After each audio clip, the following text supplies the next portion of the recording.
Manne céleste 3 juin. Thème glorifier Dieu, pensée, noblesse de pensée. Révérence.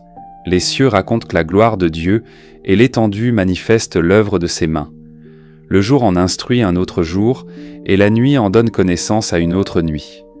Ce n'est pas un langage, ce ne sont pas des paroles dont le son ne soit point entendu.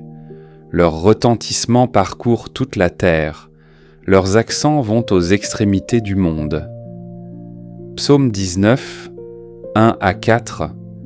Le faste majestueux, diurne et nocturne des cieux devrait faire jaillir notre louange et notre adoration, et inspirer à nos cœurs une consécration sainte et respectueuse. Que l'activité silencieuse, l'obéissance parfaite à la loi divine et l'éclat glorieux des armées célestes impriment sur nous leur salutaire leçon d'activité zélée, sans commotion ni ostentation, leçon d'obéissance parfaite à la volonté de celui qui fait bien toutes choses, qui est trop sage pour se tromper et trop bon pour être désobligeant, leçon d'imitation qui consiste à laisser resplendir à notre tour sur ceux qui nous contemplent la gloire de Dieu qui nous a illuminés.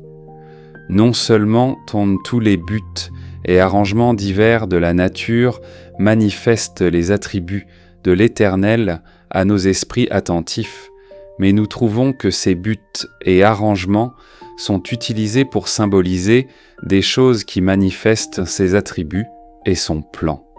Ainsi les nouveaux cieux feront-ils connaître son caractère dans l'âge prochain. Les nuits avec leurs mots symbolisent diverses époques avec les maux qui ont été soufferts par diverses classes de méchants, en particulier durant l'Épiphanie.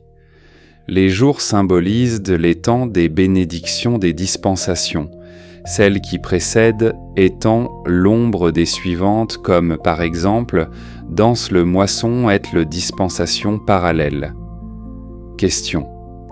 Quelles ont été cette semaine mes méditations au sujet du monde présent, au sens propre et symbolique, et du monde futur au sens propre et symbolique? Quel effet eurent-elles sur ma vénération pour Dieu ?